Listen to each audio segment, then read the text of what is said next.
Senior صحافی اور column نگار نصرت جاوید نے کہا ہے کہ سپریم کورٹ کے ہاتھوں کسی وزیر اعظم کی نااہلی کا خطرہ اب بھی موجود ہے۔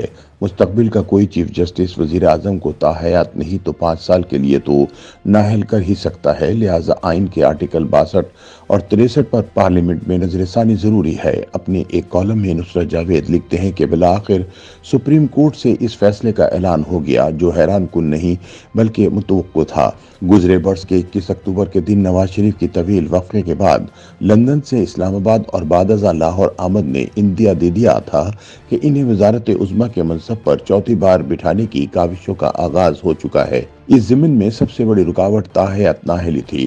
ثاقب نثار کی سپریم کورٹ نے پاناما دستاویزات کی اپریل 2016 میں ایک دھماکے کی صورت نمودار ہونے کے بعد از خود نوٹس کے ذریعے پاکستان کے تیسری بار منتخب ہوئے وزیر اعظم پر یہ رکاوٹ مسلط کی تھی۔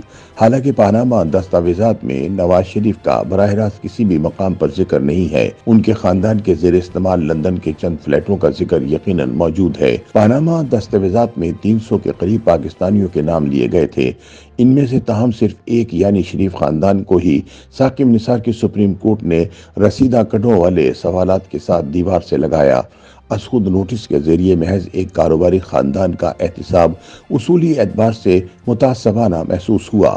سیاسی اعتبار سے یہ عمل اس لیے بھی معیوب نظر آیا کیونکہ وزیر اعظم نواز شریف کو مودی کا یار پکارنے والے در حقیقت موصوف سے جان چھڑانا چاہ رہے تھے۔ بدقسمتی سے ایک منتخب وزیر اعظم کو فارغ کرنے کے لیے سپریم کورٹ استعمال ہوئی۔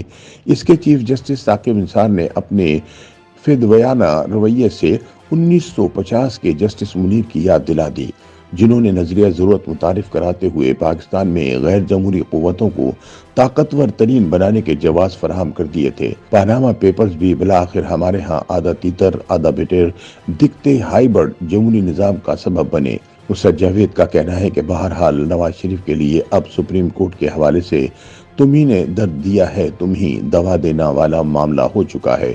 سوال اگرچہ اب بھی یہی اٹھانا لازمی ہے کہ پیر کے روز آئے فیصلے کے بعد کیا سپریم کورٹ از خود اختیارات کے ذریعے کسی اور وزیر اعظم کے خلاف بھی استعمال ہو سکتی ہے یا نہیں۔ 1993 میں نسیم حسن شاہ کی سپریم کورٹ نے نواز شریف کی اس حکومت کو بحال کرتے ہوئے تاریخ بنائی تھی، جسے تب کے صدر غلام اسحاق خان نے 8ویں ترمیم کے تحت برطرف کر دیا تھا۔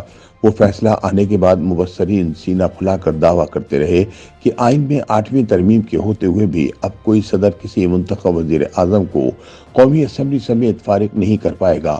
اس فیصلے کو پارلیمان کی دیواروں پر کندہ بھی کروا دیا گیا۔ اس کے باوجود 1996 میں ایک اور صدر سردار فاروق لغاری نے ایک اور وزیر اعظم محترمہ بے نظیر بھٹو کو 8ویں ترمیم کے تحت میسر اختیارات کی بدولت فارغ کر دیا تھا۔ جسٹس سجاد علی شاہ کی سپریم کورٹ نسیم شاہ کے 3 سال قبل فیصلے کو اب کی بار ردی کی ٹوکری میں پھینکتی نظر آئی۔ پاکستان کی سیاسی تاریخ کو ذہن میں رکھتے ہوئے ایک ایسے دن کا تصور ذہن میں لانے سے باز نہیں رہا جا سکتا جو چند برس کے بعد سپریم کورٹ کے کسی چیف جسٹس کو ممکنہ طور پر ایک بار پھر از خود اختیارات استعمال کرتے ہوئے کسی وزیر اعظم کو آئین کی 62 اور 63 والی شقوں کی روشنی میں تاحیات نہیں تو کم از کم 5 سال تک انتخابی عمل میں حصہ لینے کے ناقابل ٹھہرا دے۔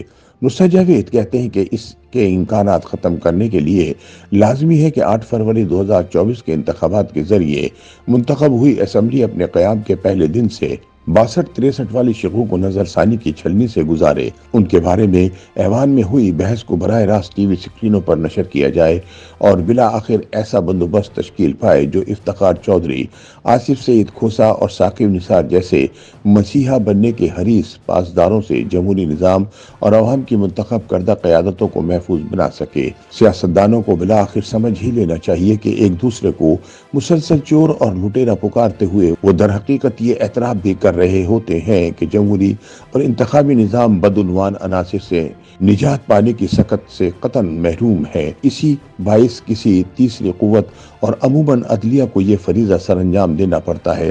اگر وہ بھی ناکام رہے تو وہاں سے دیداور کا انتظار شروع ہو جاتا ہے۔ مختصراً یہ فریاد کرنا ہے کہ اسمبلیوں کے لیے منتخب ہو جانے کے بعد سیاستدانوں کو اپنے محاورے والی داڑھی کسی اور کے ہاتھوں میں دینے کی عادت سے نجات پانا ہوگی۔